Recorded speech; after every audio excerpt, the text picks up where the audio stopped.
পাঠাইতেছি, আপনি একটা হারবল দিয়ে দিন।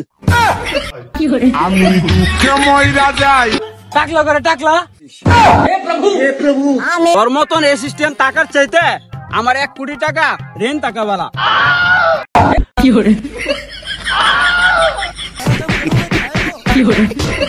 হ্যাঁ বুতল ভাই তো, আর এটা বস্তা রাখতো। তুই বাকের ভাই, তোর নামে হাজার হাজার অভিযোগ থানায়।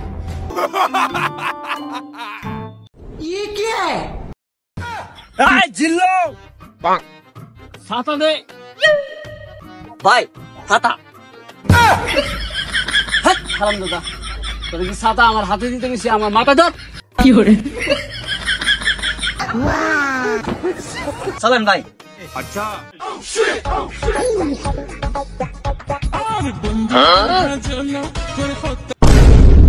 কি করে হারাম দাদা, তুই কি কিছু খাস না? তোর প্রতিদিন একটা করে পোল্ট্রি মুরগি খাওয়াই, তারপরে তোর এই অবস্থা, রাস্তাঘাটে 19 টাকায় পড়ে যাস। চালু করে ভাই, পোল্ট্রি মুরগ খাই দিকে তো আমার এই অবস্থা, শক্তি নাই। যদি দেশি মুরগটা খাওয়াইতেন তাহলে ভিটামিন থাকলো, শক্তি থাকলো।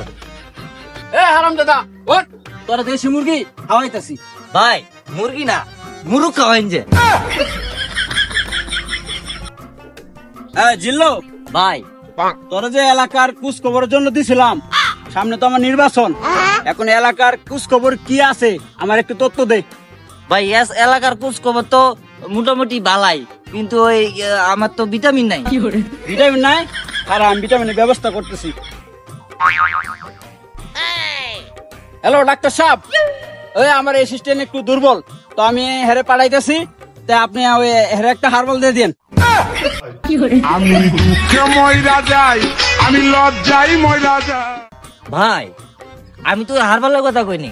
তাহলে কিসের কথা কইছো? টাকা টাকা ভিটামিন। টাকা না দিলে মানুষ তো আপনার প্রশংসা করবো না, আপনার নির্বাচনে প্রচারণা করবো না, এই জন্য ভিটামিন মানে টাকা চাইছিলাম, টাকা। ও, তো তুই আমার এটা বাংলায় কইতে না? আমি তো মনে করছি তোর ভিটামিনের অভাব, এই জন্য তোরা ডাক্তারের কাছে পাঠাইতেছি। না ভাই, তোরা নিয়ে পড়ছে মহাবিপদে, একটা কথাবার্তা ঠিকঠাক কইতে পারস না, কোন এলাকার কোন খোঁজ খবর ভালোভাবে নিয়ে আসতে পারস না। তোর মতন অ্যাসিস্ট্যান্ট টাকার চাইতে আমার 1 কোটি টাকা ঋণ টাকা বালা। আমি পারি না আর পারি না। হারাম দাদা, তুই ছাতা ধরবে আমার মাথায়, ছাতা তোর মাথায় ধরে বয়ে রেছস। হারাম দাদা, ঠিকঠাক ভাবে কোন কাজ কাম করতে পারস না। আয়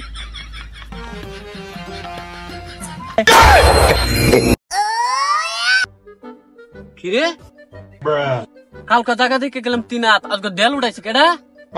হ্যাঁ কালকা দেখলাম 3 হাত, আজকে হয়েছে 2.5 হাত। বুঝলাম না এটা কোন গুলামের হুতে কামটা করছে। এই গুলামের দিকারে কর, টাকলা করে টাকলা। আমি পারি না আর পারি না। এই তুই কি আমারে দেখা মুরব্বী মনে হয় না? হ্যাঁ, এই তুই তো আসতো বিয়াদব রে, তুই পুরা বিয়াদব, বিয়াদবের ঘরের বিয়াদব। আমার জায়গা আমি দেওয়াল উঠাইছি, তুই আমার বিয়াদব কস, সিলাই করে সিলা তোর এন্ডাটা হারাই আলাম। এই থাম থাম থাম, তুই আমার টাক লয়া কথা কইছস, এটা আমার শুরু তো একটা পছন্দ, বুঝছস? এই তোর বাপের নাম কি? তুই তো আসতো বিয়াদব রে, তুই কি আমার মুরব্বী মনে হয় না? হ্যাঁ, তোমার বাহার নাম দিয়ে দিছস, তোরে আসবো আমি।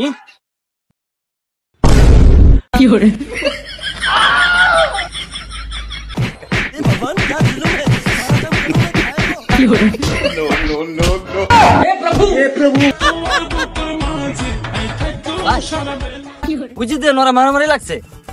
তোর মারামারি লাগছে? হ্যাঁ আসলেই তো। ওরা মারামারি লাগছে, তার মানে বুঝছেন না? তার মানে কি? তার মানে ওরা মারামারি লাগছে। তুই আর মানুষ হইলে না, তোরে নিয়ে আর পারা যায় না। চল দিই গিয়া কি নিয়ে মারামারি লাগছে। চলেন ভাই। আমার জামাটা ছিঁড়ে তুই বিজিনিস করে লাইছস। আমার বয়সটা যদি তোর মতন থাকতো, আমার জামার তোরে খারাপ অবস্থা করতাম।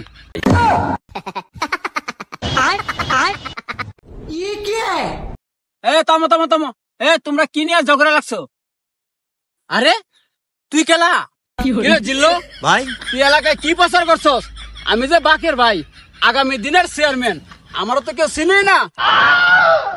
ওইসি কি ওই আপনি যে এই ভিটামিন দেন এইটাতে মানুষের একটা ছাও কারণ দেয় না ফসার করাম কেমন দামি। আচ্ছা ঠিক আছে, ভিটামিন হান থেকে বাড়াই দেবো না। আচ্ছা এই ও চিনছি তুই না আগে বোতলটা আইতে? হ্যাঁ হ্যাঁ বোতলটা আইতো আর এটা বস্তা রাখতো। আমি দুঃখে ময়রা যাই, আমি লজ্জাই ময়রা যাই। কিরে জিল্লো ভাই এরা আমার অতীত নিয়ে টান দিছে, এরা তো আমার বর্তমানের যে পাওয়ার যে ক্ষমতা এই বিষয়ে তো ওদের কোনো ধারণাই নাই। না না তুই কালকে এখানে একটা সাইনবোর্ড লাগাই দিবি, হ্যাঁ। এই সাইনবোর্ড কেউ যদি সরাইতে আসে ওরে পোল্ট্রি মুরগির মতন টাইম দিয়ে ছিঁড়ে নেবি একবারে। হ ভাই মানে এখন জায়গা যা আছে সব আমাকে। সব আমাদের। হ্যাঁ তাহলে চলেন ওর উপরে দেখতে নিতেছি। হ্যাঁ দেখে নিতেছি। বড় ভাই ফোন দিছে, মিটিং আছে, চালু আসেন। তল্লাক গাগা ফাতি নেতা আকের ভাই। তোর আমি আকের ভাই না বাঘের ভাই। আরে আকের আর বাকের যেটাই আছে ওই আছে। ও আজকে এনে সাইনবোর্ড বড় সাহস পাইছে। ওরে তো দেখবো আগে তোরে দেখে লই। আরে দাদা টাকলা তুই আমার একটা লুম দিয়ে দে যা। এ জিল্লু ভাই এলাকার পরিস্থিতি তো বেশি একটা ভালো দেখতেছি না। হ্যাঁ ওই যে আজকে যে জমিটা সাইনবোর্ড টাঙ্গাইতে গেছিলাম হ্যাঁ ওটা সাইনবোর্ড টাঙ্গাই দিস। আচ্ছা ভাই। আর ওই শাকিলে বাড়াইছিলাম চান্দানা লেগে, চান্দা কি আনছে? না ভাই হ্যাঁ তো ফোন দিছিলাম, হ্যাঁ কোনো যাইতেছে। আইতেছে। এই এটা কে সামনে দিয়ে হাইটে গেল, সালাম দিল না? ওই এদিকে এদিকে। জি ভাই আমারে বলতেছেন? আশেপাশে তো আর কেউ নাই, বড় ভাই যেন দাঁড়া রয়েছে। বড় ভাই সালাম দিলি না? ও ভাই সরি। আসসালামু আলাইকুম ভাই। ওয়ালাইকুম ওয়ালাইকুম। আচ্ছা ভাই এই এলাকায় নাকি বাকের ভাই নামে একটা লোক আছে, আমি তারে খুঁজতেছি ভাই। তারে কি আপনারা চেনেন? আম বাকের ভাইয়ের সামনে খারাপ কথা বলতেছে, ও তো বাকের বাইরে চিনে না। ও ভাই সরি ভাই, আপনি বাকের ভাই? হ্যাঁ হ্যাঁ হ্যাঁ আমি বাকের ভাই। ভাই আপনারা তো আমি অনেক দিন ধরে খুঁজতেছি ভাই। কে লাগে? কিরে শাকিল, নেত্রকোনার মোড়ের চান্দা নিয়ে আইসস? ও ভাই চান্দা তো সব নিয়ে আইছি নেত্রকোনার দোকান থেকে। হ্যাঁ। তাই আপনারা ভালো করে চান্দা আমি দিতাছি। কিরে জিল্লো, শাকিলের সুর পাল্টে গেল হঠাৎ করে, বুঝলাম না। লক্ষণ আছে বা কোনো কারণ আছে ভাই? ওর রং পাল্টানোর কারণ একটাই, কি সেটা? সেটা হচ্ছে ও সিআইডি অফিসার সেলিম। ও এতদিন তোদের সাথে ছদ্মবেশে শাকিল নামে পরিচয়ে কাজ করেছে। এর কারণ তোদেরকে আমরা অ্যারেস্ট করব। তোদের মতো পাতি নেতার কারণে আজ এই দেশ ধ্বংস। তোরা যা করিস আসলে এটা সমাজে কোনো যোগ্য কাজ নয়।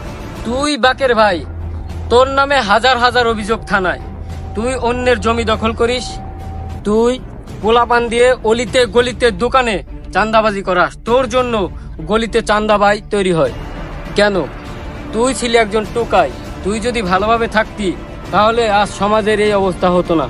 তুই কি করেছিস? এই দেশটা তোর মতো সন্ত্রাসী দিয়ে ভরে গেছে। আজ তোরাই এই সন্ত্রাসগুলো তৈরি করিস। তোর চেলাপেলা যারা আছে আশেপাশে তারা তোর নামে যে চাঁদাগুলো করে, আসলে এগুলা কি ঠিক? তুই এতদিন যা করেছিস সব শেষ। তোকে আজ আমরা অ্যারেস্ট করে নিয়ে যাবো 14 শিকের ভিতরে। তুই গিয়ে চাঁদাবাজি করবি, তোর অবস্থা যে কি হবে আমি এই ব্যবস্থা নিচ্ছি। এই জিল্লো দুধ দে দুধ দে। এই দৌড় কোনো রাস্তা নাই। সেলিম ওকে ভালোভাবে ধরো। শোন, তোদের মতো যে পাতি নেতা আছে এদেরকে ডাইরেক্ট শুট করে মেরে দেওয়া উচিত। কারণ তোরা দেশের শত্রু, সমাজের শত্রু। তোরা দেশটাকে ধ্বংস করে ফেলেছিস। কোনো ক্ষমতা নাই, তারপরেও তোরা চেয়ারম্যান দাবি করে জায়গায় জায়গায় তোরা যা করে বেড়াস, আসলে তা ঠিক না। চল তোদের আজকে 14 শিকের ভাত খাওয়াবো।